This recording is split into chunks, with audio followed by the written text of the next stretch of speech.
1절 2절 말씀을 한번 같이 묵상하도록 하겠습니다. 로마서 12장 1절 2절입니다. 같이 한 목소리로 읽겠습니다. 시작. 그러므로 형제들아 내가 하나님의 모든 자비하심으로 너희를 권하노니 너희 몸을 하나님이 기뻐하시는 거룩한 산 제물로 드리라. 이는 너희가 드릴 영적 예배니라. 너희는 이 세대를 본받지 말고 오직 마음을 새롭게 함으로 변화를 받아 하나님의 선하시고 기뻐하시고 온전하신 뜻이 무엇인지 분별하도록 하라. 아멘. 제가 요새 상태가 좀 안 좋아요. 교통사고로 이렇게 머리를 다치면 성격이 포악해지는 경우들이 있다 그래요. 그래서 제가 우리 장로님 중에 한 분 말씀 들어보니까 그 장로님 다니시던 교회의 어떤 장로님도 사고가 나셨는데 그때 이후로 성격이 막 불같아져 가지고 아무나 이렇게 좀 막 이렇게 어퍼컷을 날린대요. 예배 끝나고 그분한테 거의 대부분의 성도가 한 번씩 맞았다고 그러더라고요. 엄청 아프세요. 근데 이제 다 아니까 교통사고 후유증이라는 걸 아니까 또 저도 약간 후유증이 있는 것 같아요. 그래서 굉장히 요새 과민하고 작은 일에도 막 불같이 막 이렇게 화가 나고 약간 좀 신경질적이거든요. 요새 저 조심하셔야 됩니다. 잘못 걸리면 요새 좀 재미없습니다. 그래서 제가 좀 약간 그래서 제가 싫어요. 요새 약간 좀 자꾸 화를 내는 것 같아요. 근데 1월 달 내내 예배에 대해서 설교를 해야 돼요. 그래서 굉장히 아주 곤혹스럽기가 한량없습니다. 그래도 하나님께서 이 말씀을 이렇게 준비하고 전하면서 다시 살피고 제 자신을 돌아보게 하시는 것 같아요. 우리가 오늘 아까 읽었던 그 로마서 12장 1절 2절 말씀은 저희가 2, 3년 전에 초기에 이제 로마서 2010년 1월 달부터 한 1년 반에 걸쳐서 로마서를 이제 쭉 강해를 한 적이 있거든요. 주일낮에. 근데 재작년 2월 달에 묵상했던 말씀이에요. 로마서 12장 1절 2절이. 근데 이제 그때 나눴던 말씀과 좀 다른 각도에서 오늘은 예배를 왜 드려야 되는지 가장 기본적인 부분들을 생각하려고 하는데 그 전에 로마서 12장 1절 2절이 말하고자 하는 게 뭐냐를 먼저 우리가 생각하고 마음에 담는 게 중요합니다. 이 아주 가장 본질적이고 중요한 면을 우리들 가슴속에 담고 그 다음에 예배를 도대체 우리가 왜 드려야 되는 건지 그 부분을 좀 우리가 생각하면 좋겠어요. 굉장히 중요한 시간이죠. 그런 의미에서 매번 우리가 예배를 드리는데 도대체 왜 드려야 되는지 어떤 의미를 갖고 드려야 되는지를 제대로 알면서 예배를 드리는 일이 매우 중요하다 하겠습니다. 로마서 12장 1절 2절은요. 1절은 몸에 대해서 이야기를 해요. 몸. 2절은 마음에 대해서 이야기를 하고 있습니다. 그래서 몸과 마음의 어떤 매우 정밀한 그 연합을 이제 얘기하고 있는데 1절에 몸에 대해서 이렇게 이야기합니다. 1절을 보면 다시 한번 1절을 읽을까요? 시작. 그러므로 형제들아 내가 하나님의 모든 자비하심으로 너희를 권하노니 너희 몸을 하나님이 기뻐하시는 거룩한 산 제물로 드리라. 이는 너희가 드릴 영적 예배니라. 너희 몸을 제물로 드리라는 거예요. 또 어떤 제물로? 거룩한 제물로. 어떤 거룩한 제물? 하나님이 기뻐하시는 거룩한 제물로 드리라는 거예요. 그게 곧 예배라는 거예요. 어떤 예배죠? 영적 예배. 영적, 스피리추얼인데 사실은 원어 의미로는 뭔가 새롭게 들어보신 적 있으시죠? 아주 영어로는 reasonable하다 그러죠. 굉장히 합리적이고 합당한, 아주 마땅한 예배다 이런 뜻이거든요. 그러니까 너희가 드려야 될 마땅한 예배는 뭐냐? 너의 몸을 거룩한 산 제물로 드리되 하나님이 기뻐하시는 산 제물로 드리는 게 예배라는 거예요. 그래서 2절은 뭐라고 얘기하고 있어요? 2절 다시 읽을까요? 시작. 너희는 이 세대를 본받지 말고 오직 마음을 새롭게 함으로 변화를 받아 하나님의 선하시고 기뻐하시고 온전하신 뜻이 무엇인지 분별하도록 하라. 자, 마음을 새롭게 하라 그랬어요. 마음을. 1절은 몸을 산제물로 드리라. 2절은 마음을 새롭게 해서 변화를 받아서 그 다음에 뭐예요? 하나님의 선하시고 기뻐하시고 온전하신 뜻이 무엇인지 분별하는 거. 이게 이제 중요한 예배다 이렇게 얘기하고 있는 것입니다. 그러면 이 두 개를 아주 짧은 시간 동안에 압축적으로 요약해서 이렇게 정리를 해보면 좋을 것 같아요. 자, 첫째, 몸에 대해서 생각해 보세요. 하나님이 기뻐하실 만한 산 제물로 드리라는 거죠. 근데 이 말에 어폐가 있어요. 모순이 있어요. 왜냐하면 하나님이 기뻐하시는 제물은 죽어야 됩니다. 제물은 죽여서 바쳐야 돼요. 그래서 야, 너 아직도 펄펄 살아있구나. 이 말은 뭐예요? 너 아직 좀 덜 죽었어, 이 말이죠. 제물이 되려면 죽어야 됩니다. 그래서 하나님 앞에 각을 뜬다 그러죠. 목, 팔, 다리 다 자르고 내장 다 빼내가지고 드리는 거예요. 깨끗하게. 죽은 걸 하나님께 완전히 바친다는 의미죠. 죽여야 제물인데 여기는 산 제물이에요. 산 제물, 생명력 있는 살아있는 제물이라는 거죠. 그 하나님께서 기뻐하신다는 거죠. 그럼 우리가 어떻게 이해를 해야 됩니까? 제물, 우리가 살아있는 채로 제물로 드려지는데 어떻게 해요? 살아있지만 죽은 자로 드리는 거죠. 그러니까 죽음으로 사는 존재로 우리가 변화되는 제물이 돼야 되는 거죠. 죽음으로 사는 자. 사도 바울이 그걸 알았죠. 사도 바울 선생님 그걸 알았죠. 날마다 죽는 거죠. 그 말은 뭐죠? 날마다 나를 제물로 드린다 그 말이죠. 내가 오늘도 숨쉬며 살지만 어떤 자로? 죽은 자로 사는 거죠. 죽은 자로 살아가는 삶. 그래서 죽은 자로 살아가는 삶을 살기 위해서는 어떻게 됩니까? 변화돼야 되죠. 어떻게? 내 삶의 태도가 어떻게 변화돼야 됩니까? 죽은 채로 사는 변화죠. 그러니까 상황이 달라지면 되고 현실이 달라지면 되고 문제가 사라지면 되고 저 인간이 변하면 되고 라고 생각했던 삶에서 이제 변해서 내가 죽고 내가 변해야 그게 사는 거야 라는 그런 변화를 경험할 때 죽음으로 산다 이렇게 얘기할 수 있는 거 아니겠습니까? 이 세상은요, 우리는 여전히 세상에 길들여지고 세상에 적응하느라고 굉장히 애를 쓰면서 살지 않습니까? 왜? 적응하지 않으면 죽는다라고 하는 소리가 끝없이 세상으로부터 들리는 거예요. 세상이 끝없이 우리에게 외치고 있어요. 너 나한테 적응하지 못하면 죽어. 너 나한테 적응하지 못하면 도태돼. 이렇게 말하는 소리를 계속 듣고 있어요. 그래서 우리도 모르는 사이에 세상의 질서에 적응하느라고 몸부림하지만, 그래서 신경을 곤두세우지만 지금 하나님은 뭐라고 얘기하십니까? 그렇게 세상의 질서에 적응하느라고 신경을 곤두세우지 말고, 본받지 말고 그 관심을 끊고 차라리 너희가 신경을 곤두세울 수 있다면 곤두세운 신경으로 뭐 하라고요? 하나님의 선하시고 기뻐하시고 온전하신 뜻이 무엇인지 분별하는 데 더 신경을 써라는 거예요. 그 변화된 삶, 하나님의 뜻에 내 자신을 드리는 삶에 너 자신을 이렇게 드리라는 것입니다. 다시 말하면, 정리하면 이렇게 말할 수 있겠어요? 하나님이 원하시는 예배는, 자, 세상 영욕으로 가득한 세상, 이렇게 제가 좀 세상이 억울할지 모르겠지만 영욕으로, 영광과 욕망으로 가득 찬, 영광도 속된 영광인데 속된 영광과 욕망으로 가득 찬 세상으로 향했던 내 마음을 돌이켜서 하나님께 집중해서 변화를 받아서 은혜를 입어서 하나님의 뜻을 잘 분별함으로, 하나님의 뜻이 분별되었으면 그 뜻에 내 몸을 제물로 온전히 드리는 거, 이게 뭐예요? 예배다, 이렇게 얘기하고 있는 거죠. 하나님의 뜻이 깨달아졌으면, 하나님의 뜻이 무엇인지 알았으면 내 자존심이 상하든 억울하든 어쨌든 간에 그냥 하나님 앞에 엎드려 나를 제물로 드리는 것, 이게 뭐라고요? 예배다, 이렇게 얘기하고 있습니다. 그게 예배예요. 그래서 내가 죽음으로 사는 거예요. 그때 변화가 임하는 것이죠. 내가 죽음으로 사는 거죠. 그것을 가장 정확하게 명백하게 얘기해 준 말씀이 바로 갈라디아서 2장 20절 아닙니까? 갈라디아서 2장 20절 한번 외워보겠습니다. 외워볼까요? 여러분 못 외울까 봐 띄워주시네. 자, 같이 한번 이거 시작. 내가 그리스도와 함께 십자가에 못 박혔나니 그런즉 이제는 내가 사는 것이 아니요 오직 내 안에 그리스도께서 사시는 것이라. 이제 내가 육체 가운데 사는 것은 나를 사랑하사 나를 위하여 자기 자신을 버리신 하나님의 아들을 믿는 믿음 안에서 사는 것이라. 아멘. 이게 예배예요. 여러분, 예배는 뭐죠? 갈라디아서 2장 20절을 내 삶 속에 성취하는 게 예배입니다.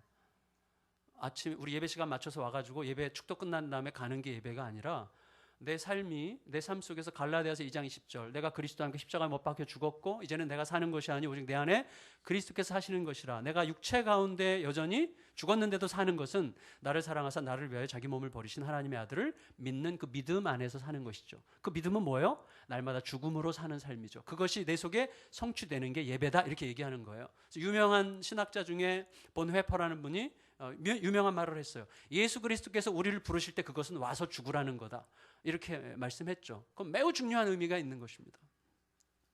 예수님께서 우리를 부르실 때 와서 죽으라는 거예요. 왜냐하면 그 죽음이 곧 우리를 진짜로 살게 하는 힘이기 때문에 그렇죠. 여러분, 우리 그 개신교가 우리나라에 처음 들어왔을 때가 1885년 아닙니까? 그때로부터 한 2년쯤 지났을 때 우리나라 최초의 여성 의료기관이 보구녀관이라는 여성 의료기관이 있었어요. 보구녀관. 그러니까 보호하고 구하는 여성의 집이라는 뜻이죠. 근데 거기에 이제 의료 선교사들이 오셨는데 처음엔 하워드라는 분이 오셨다가 그분이 좀 이따 가시고 그 후임자로 셔우드라는 분이 왔어요. 셔우드. 굉장히 유명한 분이고 이제 양화진에 가면 그 셔우드의 묘도 있는데 그분이 이제 이제 진료를 하는데 16세 먹은 16살짜리 소녀가 화상을 입었는데 너무 심하게 입었는데 손가락이 이렇게 붙었어요. 여기가 이제 녹아버린 거죠. 이렇게 붙어 있는 거죠. 그래서 이거를 떼는 수술을 했는데 피부 이식을 하지 않으면 큰일 나요. 이제 제대로 못 사는 거죠. 근데 피부 이식을 해야 되는데 이 자매가 피부 이식 자체가 너무나 두려워가지고 죽어도 못 하겠다는 거예요. 끝까지 버티는 거예요. 그래서 셔우드가 그 부분을 놓고 하나님 앞에 기도를 했어요. 어떻게 하면 이 자매가 피부 이식을 할 수 있을까요? 기도하다가 마음속에 감동을 받고 어떻게 했는가 하면 소녀를 데려다가 자기의 허벅지의 피부의 일부를 절개를 했어요. 그 자매에게 생사를 뜯어낸 거죠. 그걸 보여주고 이렇게 하는 거야. 괜찮아. 그래도 살아. 이 자매를 그런 모습으로 설득해가지고 드디어 이제 자매가 피부이식 수술을 잘 받았고 그 이후에 이제 이분을 통해서 피부이식 수술을 한 30여 명이 받고 굉장히 새로운 삶을 살았다. 뭐 이 이야기가 이제 우리나라 기독교 역사에 전해져 내려오는 스토리 중에 하나인데 생각해 볼수록 꼭 그렇게 했어야만 됐는가라고 생각되는 거죠. 꼭 그렇게 했어야만 되는 건가? 근데 이분은 기도하면서 하나님께서 그렇게 하라는 감동을 주셔서 했어요. 그러고 나서 이 소녀에게 완전히 몰입한 거죠. 소녀의 그 아픔에 몰입한 거죠. 그러니까 하나님의 뜻인 줄 알고 과감하게 자기를 던진 거죠. 그게 자기 몸을 하나님의 뜻을 분별하여 자기 몸을 던지는 하나의 어떤 극단적인 좀 여기 약간 자극적인 그런 예지만 매우 중요한 정신이라고 생각이 됩니다. 다시 말하면 하나님의 뜻을 깨달은 다음에는 과감하게 자기 몸을 내어 제물로 드리는 거예요. 그로 인해서 죽음과 어둠과 절망의 자리에 생명과 빛과 희망을 초대하는 것. 이게 뭐예요? 예배예요. 예배는 죽음을 물러가게 하고 그리고 어둠을 물러가게 하고 절망을 물러가게 하고 대신에 그 자리에 생명과 빛과 소망을 초대하는 거예요. 그게 예배예요. 그게 어떤 예배냐? 어떻게 그게 예배가 되느냐? 여러분 그 부분을 오늘 좀 생각하려고 합니다. 예배에 참여하는 우리가 항상 잊지 말아야 되는 것이 있습니다. 그건 뭐냐면 요즘에 나는 내가 죽고 내 안에서 예수께서 사시는 그런 삶을 살고자 몸부림하고 있는가? 뜻대로 잘 안 될 수도 있어요. 그러나 몸부림하고 있는가? 예수께서 지금 내 생각과 내 마음과 내 감정과 내 의지와 내 언어를 예수께서 지금 주관하고 계시는 것인가? 그래서 지금 나는 하나님의 뜻을 추적하며 살고 있는 것인가? 이 매우 부담스러운 주제, 그리고 매우 아름답죠. 부담스럽지만 매우 아름다운 이 주제를 내 마음속에 담고 살아가는 거예요. 이걸 이제 마음속에 담은 상태에서 오늘은 훨씬 더 기본적인, 가장 기본적인 우리가 왜 예배를 드려야 되느냐 하는 것을 좀 논리적으로 따지고 한번 들어가 봤으면 좋겠습니다. 왜 예배를 해야 되는가? 여러분 이런 말 들어보셨습니까? 누가 나에게 나무를 자르는데 6시간 동안에 나무를 자르라고 한다면 나는 그 중에 4시간을 도끼를 고르는 데 쓰겠다. 그 말 들어보셨어요? 그 유명한 링컨이 한 말인데 누가 나에게 6시간 동안 나무를 베라고 한다면 나는 그 중에 4시간을 도끼를 고르는 데 쓰겠다. 전 정말 멋진 말 같아요. 도끼가 어떤 도끼냐에 의해서 이제 승부가 나는 거죠. 어떤 사람 막 급하게 가서 막 무조건 패겠지만 도끼 날에 안 서 있으면 아무리 패야 소용이 없습니다. 정확하게 도끼를 골라야 되는 거죠. 이 말에 아브라함 링컨이 어떻게 해서 그렇게 가치와 의미를 남긴 인생을 살았는가를 단적으로 보여주는 그 내용이 그 안에 들어있는 거라고 생각이 됩니다. 마치 이 말은 이렇게 들려요. 마틴 루터가 한 유명한 말, 요즘에 나는 점점 바빠지고 있다. 그러므로 내 기도 시간을 2배로 늘려야 되겠다. 뭐 이런 거죠.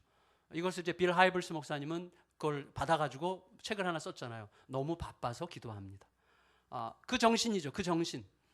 그러니까 내 삶에서 하나님과의 바른 관계, 가장 우선적인 것, 지금 당장 어리석게 보이고 미련해 보일지라도 하나님 앞에서 가장 중요한 그것에 더 많은 에너지랑 집중을 쏟는 것이죠. 그것이 내 삶을 결정한다는 것을 보여주는 말들이라고 할 수 있겠어요. 저는요, 지난 금요일 밤에 마음이 따뜻했어요. 왜 따뜻했는가 하면 우리 라오스 가는 선교팀들이랑 얘기를 나눴어요. 그 모임 자체가 좋았고 또 이제 한 사람씩 왜 선교를 가느냐 쭉 얘기를 하는 중에 이번에 고3 되는 친구가 있었어요. 고3 되는 친구가 이렇게 얘기했어요.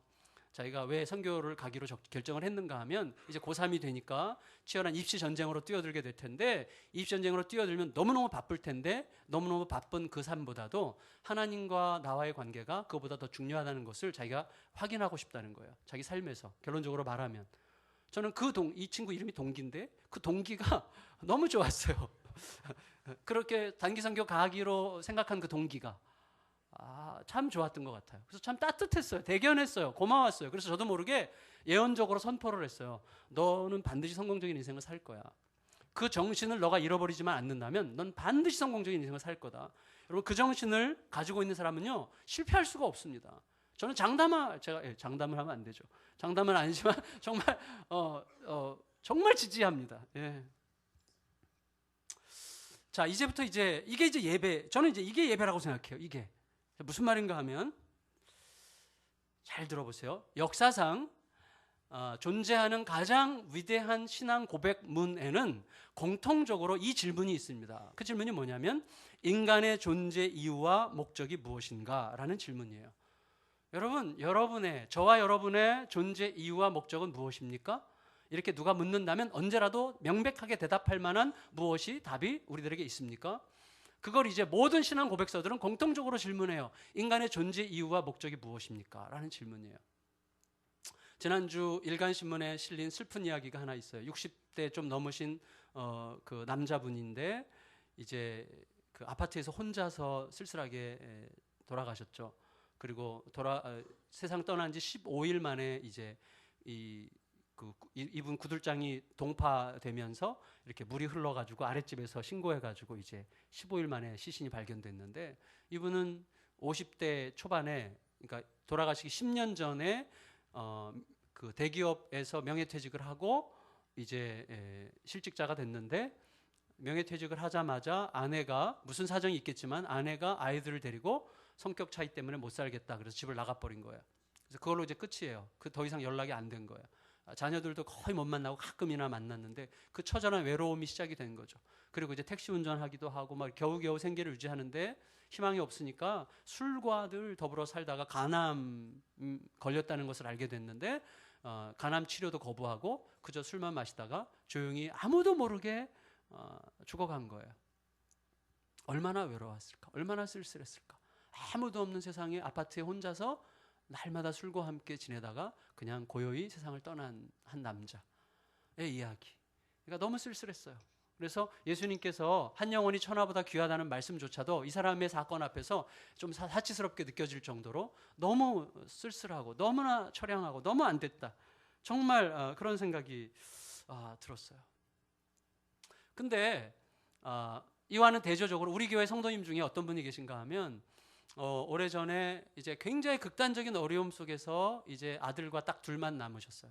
정말 고통스러운 일들이 많았어요. 그 집에 듣기에도 힘들 정도로 아주 힘든 일들이 있었는데 그 이후에 엎친 데 덮친 격으로 무슨 이분이 트럭 옆에 있다가 사고가 나가지고 5톤 트럭이 이분의 그냥 배 위를 지나가 버린 거예요. 그러니까 이 내장이 다 쓸려가고 그 다음에 뭐 살이 다 터지고 뭉개진 거죠. 살들이 다 뭉개지고 막 진짜 살 수 없는 처참한 상황에 이르렀는데 많은 여러 번의 수술을 거쳐서 지금은 이제 정상적인 활동을 하시는 거예요. 여전히 이분은 삶이 힘들어요. 여전히 삶이 공고하고 팍팍하고 힘들어요. 그런데도 이분의 얼굴은요 그렇게 밝으세요. 진짜 그렇게 밝으세요. 밝고 명랑하고 희망이 가득 차 있고 그분이랑 대화를 나누면서도 너무 좋은 거예요. 가끔씩이라도 그분을 생각하면 용기가 생기는 거예요. 힘이 생기는 거예요. 여러분 왜 이 극단적인 두 이야기를 제가 말씀드리는지 이유를 모르는 사람이 아무도 없을 거예요. 다 아실 거예요. 이유가 뭡니까? 존재 이유와 목적을 모르는 인생, 모르고 살아가는 인생과 어떤 경우에서도 내가 왜 존재해야 되는지, 내가 존재하는 이유와 목적이 무엇인지를 알고 살아가는 사람의 차이를 지금 말하고 있는 거 아니겠습니까? 여러분 어떤 사람은 모든 것을 잃어버렸기 때문에 존재 이유와 목적을 상실해요. 어떤 사람은 더 이상 얻을 것도 더 이상 추구할 것도 없을 만큼 너무나 충분히 가졌기 때문에 더 이상 희망을 가질 만한 대상이 없기 때문에 존재 목적과 이유를 상실한다고 하기도 해요.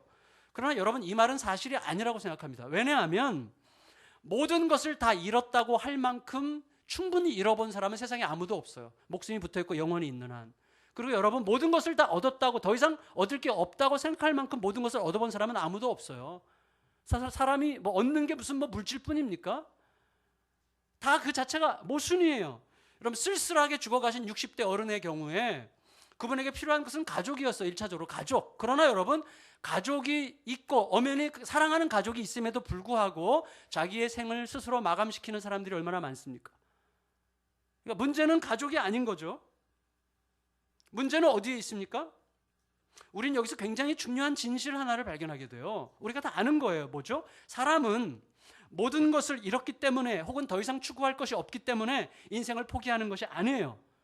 존재해야 될 이유와 목적을 상실했기 때문에 모든 것을 잃기로 결정하는 것입니다. 좀 더 자세히 말하면, 내가 존재해야 될 궁극적인 이유, 내가 존재해야 될 궁극적인 목적을 상실하면 사람은 자기에게 속한 것을, 자기에게 속한 모든 것을 더 이상 쥐고 있을 이유도 상실하게 되는 거예요. 많은 것을 가졌지만 생을 포기합니다. 내가 왜 존재해야 되는지 그 최종적이고 궁극적인 목적과 이유를 잃어버렸기 때문이에요.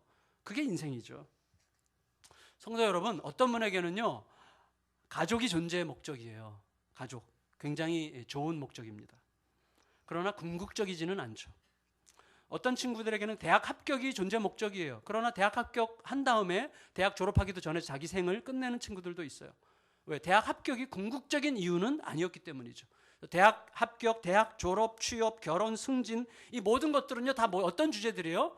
우리 속에서 이 아드레날린을 분비시키는 정말 자극적인 주제들 아닙니까? 집을 사고, 차를 바꾸고, 결혼하고, 승진하고, 이 모든 주제들은요, 막 피가 끓게 하죠. 아드레날린이 막 분비되면서 막 부릉거리게 하고, 의욕을 갖고 막 열정을 갖게 해요. 그러나 우리들이 다 알고 있어요. 이 모든 것들은 뭐예요?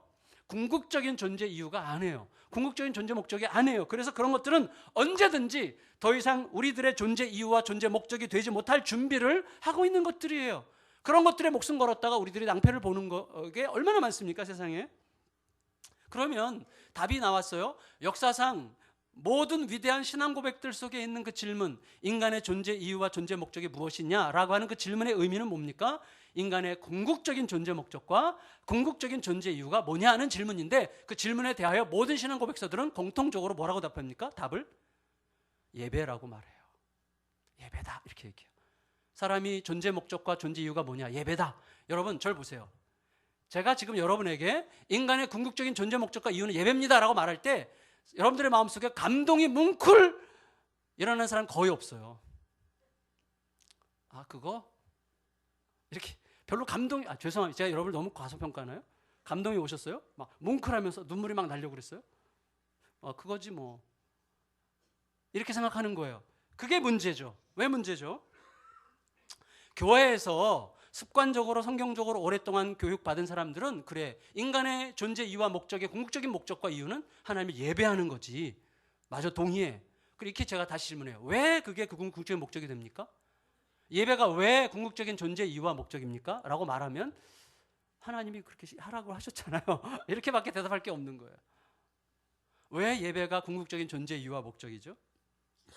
여러분, 우리들에겐 좀 뜬금없는 대답이에요. 솔직히 너무 추상적이고 뜬금없고 피부에 와닿지 않아요. 특히 한국 사람들에게는요, 피부에 와닿지 않습니다. 우리 한국 사람들에게는. 왜 그런지 아세요? 한국 사람들은요, 진짜 세계적으로, 정말 우리 부끄러운데, 세계적으로 유례가 없는 아주 너무나 격렬한 물량주의적 가치관에 우리는 진짜 깊숙하게 들어가 있어요. 지금 우리 한국의 가장 큰 위기는 물량주의거든요. 물량주의. 예를 들어서 이래요. 제가 최근에 이 내용을 보고 충격을 받았는데, 중산층에 대해서 어떻게 생각하세요? 중산층의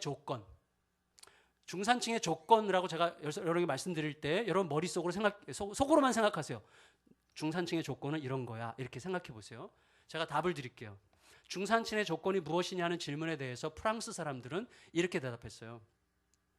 외국어 하나 정도 구사하고 폭넓은 세계를 경험하고 한 가지 이상의 스포츠를 즐기고 악기를 하나 이상 다룰 수 있고 남들과 다른 맛을 내는 요리를 하나쯤 만들어서 손님 접대가 가능할 만큼 익히고 사회봉사단체에 참여해서 활동하고 남의 집 아이를 내 아이처럼 진심으로 꾸짖을 수 있고 사회 정의가 흔들릴 때 공적으로 분노하면서 이를 바로잡기 위해 나설 수 있는 거.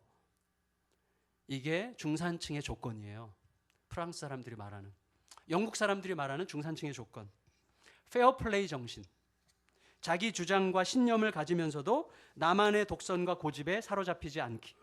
약자를 두둔하고 강자에게 대응할 것. 불의와 불평, 불법에 의연하게 대처하는 것. 이게 영국 사람들의 중산층의 조건이에요.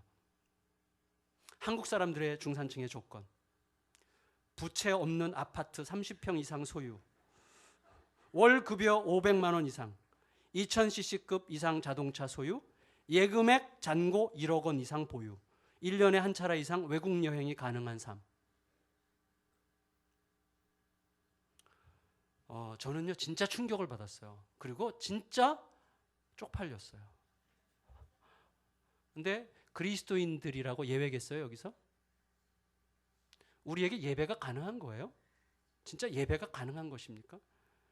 말은 여기서 그럴듯하게 하는데 정말 우리에게 예배가 가능한 거예요?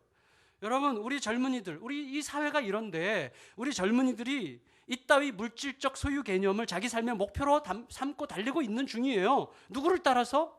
먼저 그 길을 가고 있는 우리들을 따라서 그 길을 지금 열심히 가는 거예요. 여러분, 그러니 그런 처지에 인간의 존재 이유와 목적이 예배라는 이 너무나 추상적이고 뜬금없는 말이 도대체 우리들에게 어떤 의미입니까? 전혀 들어오지 않는 거예요. 설교 시간에 따분하게 목회자가 그냥 여기서 나불거리는 거에 불과하죠. 정말 존재 이유와 목적이 예배다 하는 게 도대체 어떤 의미입니까? 저는 그래서 우리에게 이렇게 질문하고 싶어요. 예배가 뭐냐? 이거부터 우리가 들어가죠. 예배가 뭡니까? 예배가. 자, 생각해 보세요. 전 이렇게 접근하고 싶어요. 여러분, 평생 동안 부부 생활을 하면서 자기 아내가 귀한 줄 모르고 살다가 어느 날 내 아내가 얼마나 소중하고 얼마나 가치 있는 존재인지, 이 아내 없이 나 못 산다는 것을 어느 순간 깨닫는 순간, 남자들이 자발적 팔불출이 되는 순간이 있어요. 모든 남자가 그렇다는 건 아닙니다. 드물게, 아주 드물게 그런 남자들이 있어요. 그런 남자들이 있어 자발적인 팔불출이 돼가지고 아내가 가자 하면 가고 서자 하면 서고 아내가 하자 하면 하고 아내가 뭐든지. 여러분, 제가 전에도 말씀드렸죠. 남자가 50이 넘어서까지 아내를 막 이렇게 쥐고 흔드는 남자들, 별로 안 보고 싶습니다. 별로 보기조차 않아요. 제가 페미니스트 아닙니다. 성경적인 원리를 말씀드리는데, 여러분, 다시 말하면 뭐냐면 이 사람들은 자발적으로 그렇게 하는 거예요. 자발적으로. 그게 행복해요.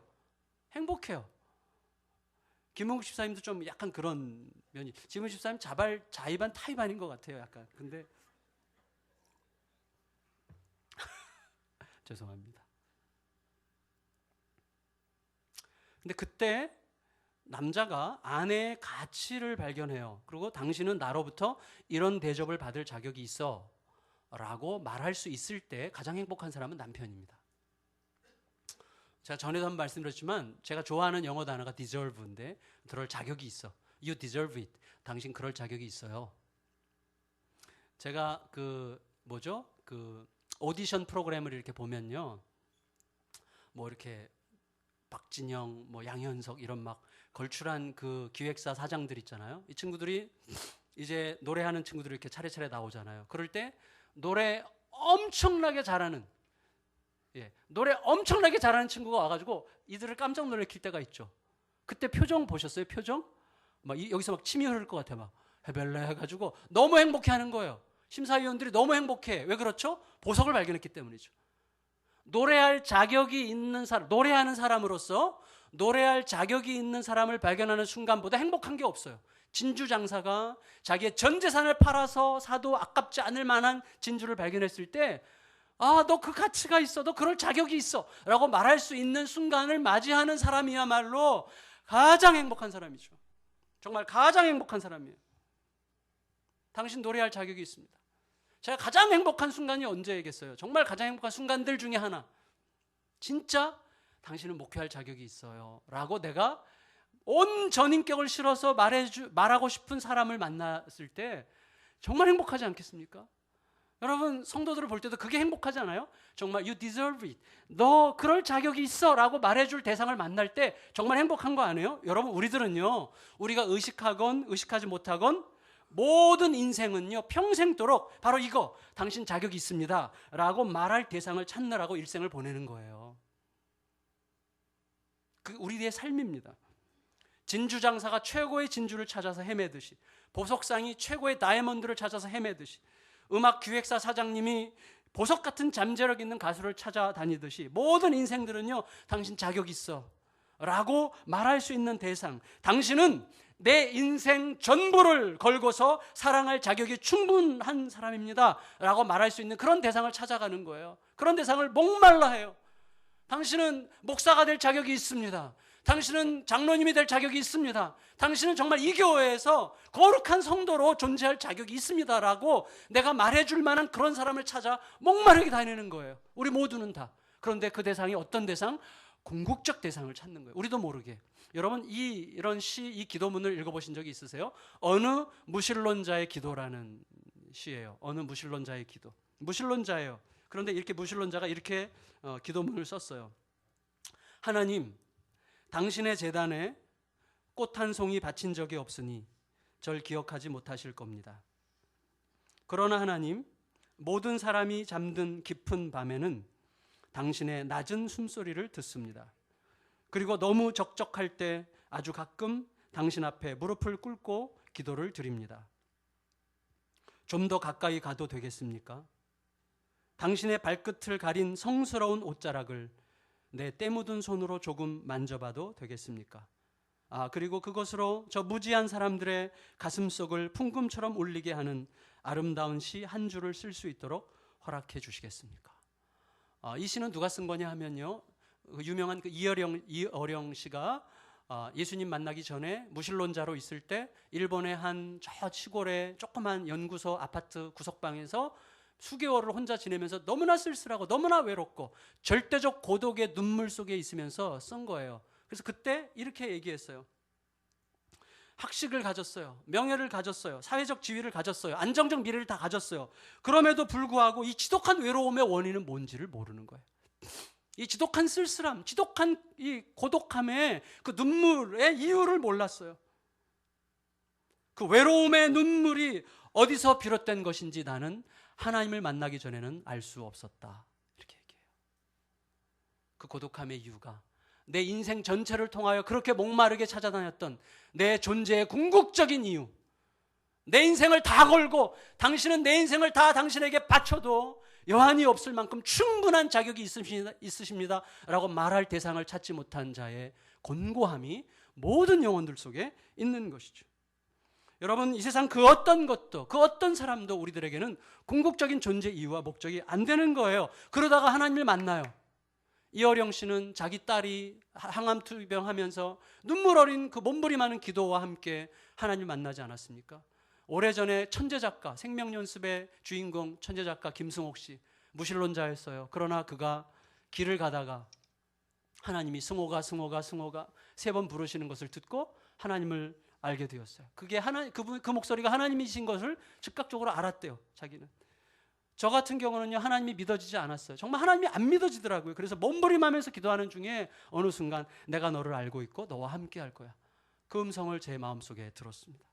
그때 하나님을 만나게 되었어요. 어떤 분은 병고침을 통해서, 어떤 분은 마음을 위로하시는 손길을 통해서, 어떤 분들은 그저 예배에 아무 생각 없이 왔다 갔다 하다가 어느 순간 슬며시 하나님이 믿어지기 시작하는 그런 은혜로 바람같이 오시는 성령과 함께 믿어지는 그런 예배를 드리게 되는 것이죠. 그렇게 하나님을 만납니다. 그리고 하나님을 제대로 만난 모든 사람들은 한결같이 이렇게 말하게 되는 거예요. 하나님은 내 사랑과 내 존경을 독차지하기에 합당하신 분이십니다. 하나님은 내 전 인생을 걸고 따를 수 있는 가치를 지니신 유일하신 분이십니다. 이렇게 말할 수 있게 되는 거예요. 여러분, 그렇게 고백하게 되면서 어떻게 되죠? 우리가 한없이 행복해지죠. 너무 달고 맛있죠. 충만한 기쁨이 솟아오르죠. 하나님의 하나님 되심을 선포하는 찬송과 기도와 말씀이 너무 달고 맛있어져요. 그래서 여러분, 내 전 삶을 통해서 하나님의 하나님 되심을 드러내면서 살고 싶은 열망이 마음에서 막 이렇게 가득해져요. 그러면 어떻게 행복해지죠. 그 행복에서부터 삶의 의지가 꼽히고 지혜가 솟아나고 용기가 일어나고 희망이 솟아오르고 의지가 생기는 것입니다. 그 희망이, 그 의지가, 그 소망이 모든 것을 이루는 능력이 되는 거죠. 이유가 뭐예요?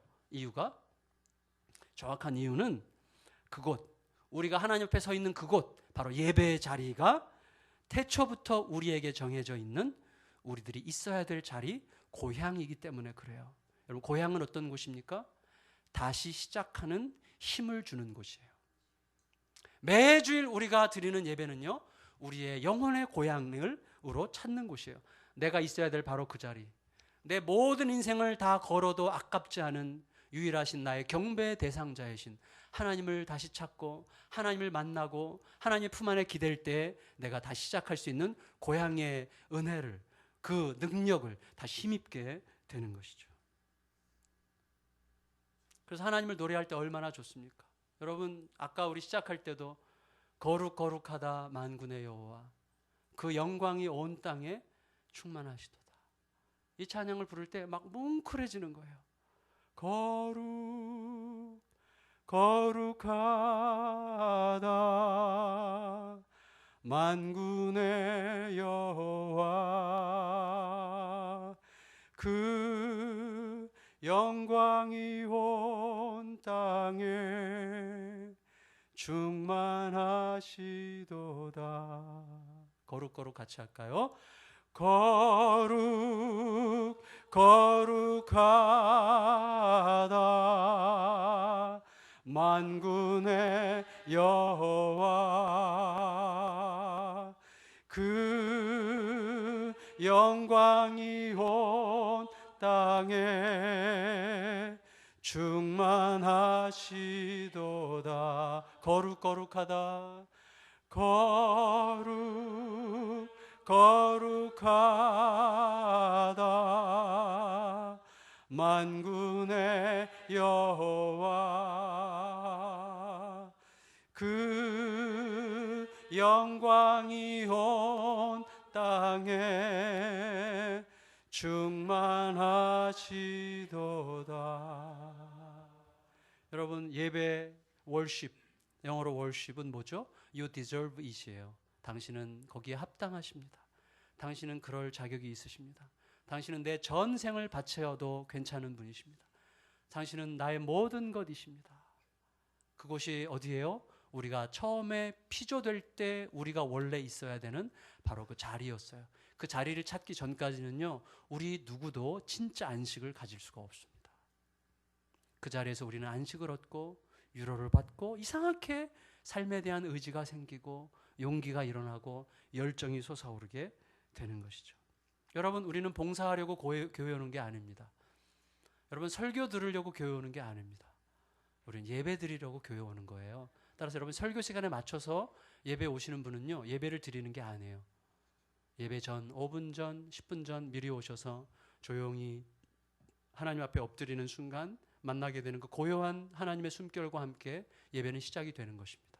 그리고 예배의 모든 순서 통해서 하나님의 하나님 되심을 찬양 속에서, 기도 속에서, 말씀 속에서 하나님의 하나님 되심을 내 안에서 다시 새롭게 발견하고 다시 고백하는 거예요. 하나님은 합당하십니다.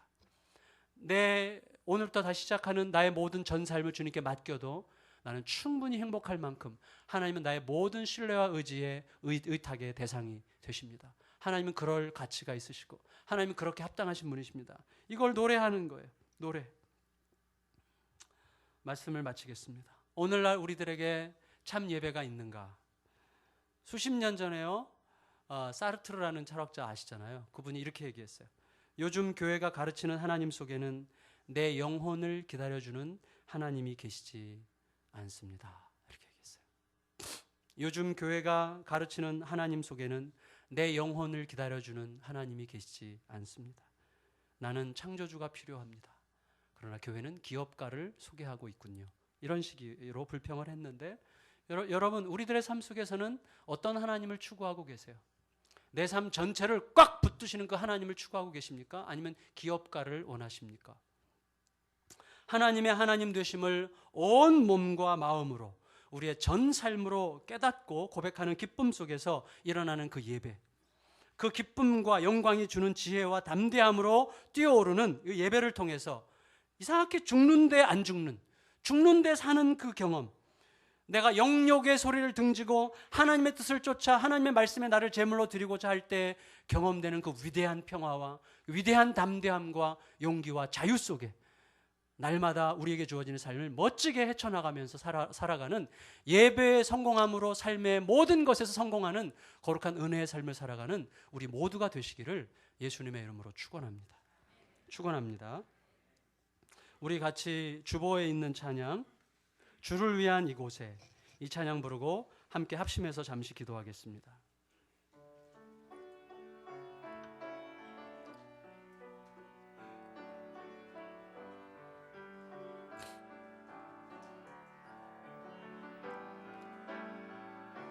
주를 위한 이곳에 예배하는 자들 중에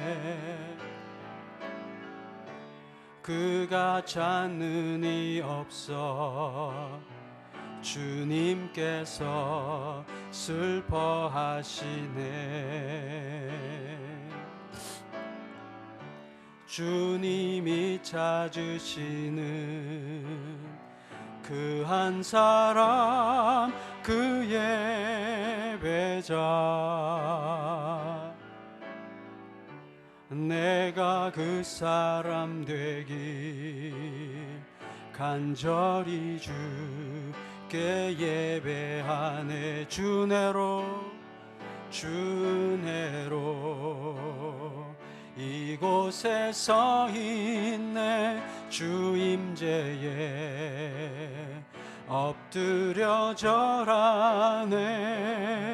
그 어느 것도 난 필요 없네.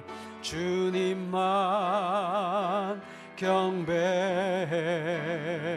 주내로 이곳에 서 있네. 주 임재에 엎드려 절하네. 그 어느 것도 난 필요 없네. 주님만 경배해. 주를 위한 이곳에, 주를 위한 이곳에 예배하는 자들 중에 그가 찾는 이 없어 주님께서 슬퍼하시네. 주님이 찾으시는 그 한 사람, 그 예배자, 내가 그 사람 되길 간절히 주께 예배하네. 아멘. 주내로 이곳에 서 있네. 주 임재에 엎드려 절하네. 그 어느 것도 난 필요 없네. 주님만 경배해. 주내로 이곳에 서 있네. 주 임재에 엎드려 절하네. 그 어느 것도 난 필요 없네. 주님만 경배해. 이 시간 합심해서 기도하겠습니다. 하나님, 2013년 한 해 내내토록 참 예배를 드리는 참 예배자가 되게 하여 주시옵소서. 예배 속에 하나님의 마음을 알게 하시고 하나님이 나의 전부이심을 깊이 깨달아 하나님은 합당하십니다 고백 속에 감격의 눈물이 있는 예배를 드리게 하여 주시고, 그 감격스러운 예배 속에서 모든 것을 이길 수 있는 담대함과 용기와 지혜와 하늘의 부요함을 얻는 은혜의 주인공이 되게 하여 주시옵소서. 예배의 승리함으로 모든 삶에서 승리케 하여 주시옵소서. 같이 합심하여 하나님 앞에 간절히 기도드리겠습니다. 기도합니다. 하나님 아버지, 감사를 드립니다. 2013년도 첫 예배를 주님 앞에 올려드리며 하나님 올해 한 해 동안 우리가 진정한 예배를 드리는 참 예배자가 되기를 하나님 앞에 간절히 소원하며 간구합니다. 주님이여, 예배 시간뿐만 아니라 나의 모든 삶에서 예수께서 내 안에 사시는 참 예배자의 삶을 회복하게 하여 주시기를 간절히 기도드리옵나이다. 나의 감정과 생각과 마음과 의지와 나의 모든 하나님 아버지 결정의 근거들이 바로 예수님이게 하여 주시옵소서. 예수님이 내 안에 살아 역사하시는 하나님 그러한 삶을 살게 하여 주시옵소서. 그것으로 예배가 이루어지게 하여 주시옵소서. 존귀하신 아버지 하나님의 크심을 발견하며 하나님이 나의 삶의 전부이심을 발견하며 하나님은 나의 전 삶을 드리기에 합당하신 분이십니다. 하나님은 나의 찬양과 경배와 나의 삶의 모든 것을 받으시기에 합당하신 분이십니다. 고백하는 가운데 하나님이 주시는 하늘의 위로와 평강과 담대한 용기와 지혜가 우리의 인생을 이끌어가는 복된 예배의 삶을 살아갈 수 있도록 인도하여 주시기를 간절히 기도드리옵나이다. 참 예배자의 삶을 회복함으로 우리의 삶의 모든 영역에서 참으로 승리자가 되게 하여 주시기를 하나님 앞에 기도하오니 주여 동행하여 주시옵소서. 성령으로 깨우쳐 주시고 참 예배를 드리는 공동체로 서게 하여 주시옵소서. 찬양합니다. 감사합니다. 영광을 받아 주시옵소서. 존귀하신 예수님의 이름으로 간절히 기도드립니다. 아멘. 하나님, 우리들이 참 예배를 드리게 하시고 진정한 예배자가 되게 하셔서 하나님 예배 속에서 하나님의 거룩한 영광을 보게 하시고 그 영광 앞에서 우리 인생 전부를 걸어도 아깝지 않은 참 가치를 발견함으로 인하여서 거기서 일어나는 용기와 담대함과 지혜와 성령의 충만함으로 우리의 모든 삶을 승리할 수 있도록 성령이 우리를 붙들어 주시고 우리를 새롭게 하여 주시옵소서. 예수 양남의 모든 사랑하는 성도들 1년 내내토록 예배에 도전하고 예배에 승리하고 매 예배 때마다 그리고 내 삶 전부를 통하여 진정한 예배의 주인공이 될 수 있도록 인도하여 주시옵소서. 감사드립니다. 이끄실 것을 확신합니다. 존귀하신 예수님의 이름으로 간절히 기도드리옵나이다. 아멘.